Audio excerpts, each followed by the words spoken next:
Greetings. Frederick Riddle here with another Christian News and Views. This is episode 166. And today is Monday. Yesterday, Sunday was Father's Day, but it's also the 250th anniversary of the United States Army, which is a significant occasion. And in honor of that, they had a parade through Washington, D.C. Some people call it Trump's parade because he's been pushing for that kind of a thing for a while now. Uh, there were in past, I believe we've had parades before a long time ago, but got away from that.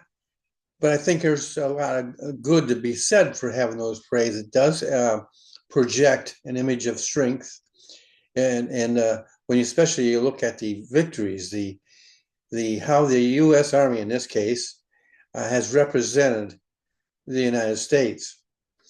But so it's a 250th anniversary. It was we have a grand military history of Army, Air Force, Navy, and the Space Force. We also have the Coast Guard. And so there's different areas in which our defense of America, and it's a good thing, I believe, to let the world know that we are still, by all marks that I've ever come across, still the number one military force in the world. And some people tend to think of us as a paper tiger, like Russia has turned out to be. But we're not. We actually have weapons that work, soldiers who can fight. And so we are a great country. And I think it's a good thing to project that once in a while. So on Sunday, the parade highlighted the strength of America's Army. It included over 6,000 soldiers and 128 tanks. So while this parade was going on, though, there were protests around the nation. And so I'm going to move into that now as in my opinion. The military parade was not fascist, as some have charged, but rather a matter of justified pride in our military. And I, like I said, I think it's important that every once in a while we let the people know around the world that we are a very strong, powerful military. We have the best in the world, and that is something that they just need to be reminded once in a while. They get to thinking of us like they do Russia. Russia has proven to be a paper tiger, so not nearly as strong as they once were. But the thing is, the United States still is, and you could even argue it's getting stronger with newer equipment, newer Navy. They have newer ships. The Army, they have weapons. I was just looking at a thing today, and the Army has it. The Army, I believe it's part of the Army Air Force, a plane that actually can take off and land almost pretty much like a helicopter. And it's really was impressive. Another vehicle that they had was robotic and no driver in it, but they could control it. And it's again, it's something that no other country has at this point in time. And in fact, as far as the military goes, the Army is the only one that has it in the United States. So our armed forces protect the right of these very same people who are protesting. Those protests are, for the most part, based on falsehoods, as most of these appear to have been. They make charges that just don't stick. It sounds good to them. Sounds good if you're a liberal, and if you're a Democrat, you have to have something to strike out at. And so they come up with these ideas. Some of them are off the wall, like the one of him being the king. They had this the caricature of him, of President Trump wearing a crown and sitting on a toilet. I think it was a gold toilet. But it's ridiculous. But our military and police protect their right to such a protest. Yet there are no facts or incidents to support the notion that Trump has any desire to be a king. He did have the desire to be president, and guess what? He is president of the United States. And some people argue it's not true, but the facts, don't lie. He was elected by a landslide.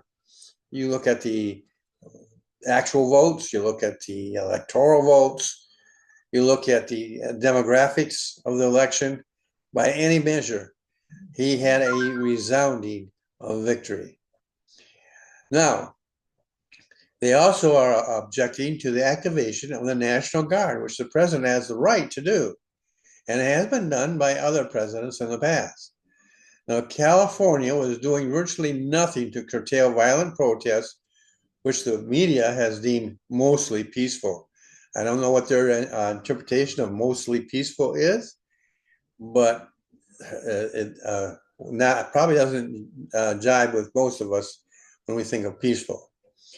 It sort of reminds me of the so-called peaceful riots not so long ago, where stores were being burned and robbed, and people were being hurt.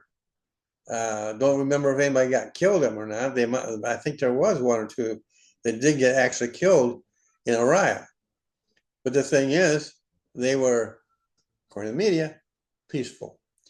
In other words, people are protesting the president for doing what he was elected to do. But they have a right to peaceful protest demonstrations.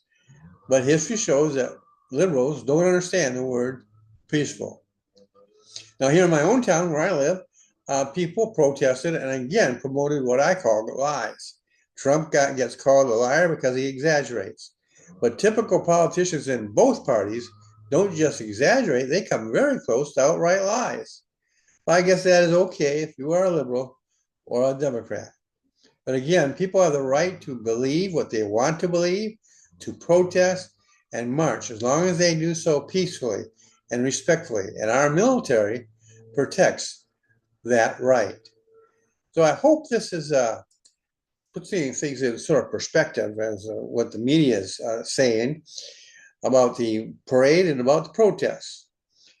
The government, the federal government, has a right, constitutional, legal right, to go in there with the National Guard and to make sure that everything is maintained as peaceful as possible.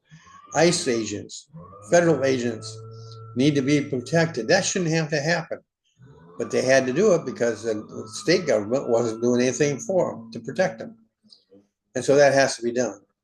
And that's my goal here, is to separate fact from fiction, to be able to tell you what's going on and then give you a conservative and a Christian viewpoint, my viewpoint.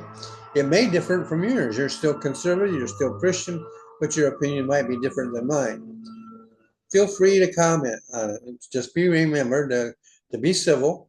If you're civil with it, I will not only leave that comment up, but a good chance is I'll either respond to it or even include it in a future podcast. Well, that's it for today. I hope you have enjoyed this, and I look forward to seeing you in the next. Oh, by the way, don't forget, right here, right about there, you can subscribe to my channel on YouTube, and you get my podcast and things of this nature. And when you do that, you encourage me to inform you, to encourage you, and to inspire you to be the best person you can be, to be the best citizen you can be, and to inform you as to what I believe is going on. You have a great day, and I will see you in the next episode.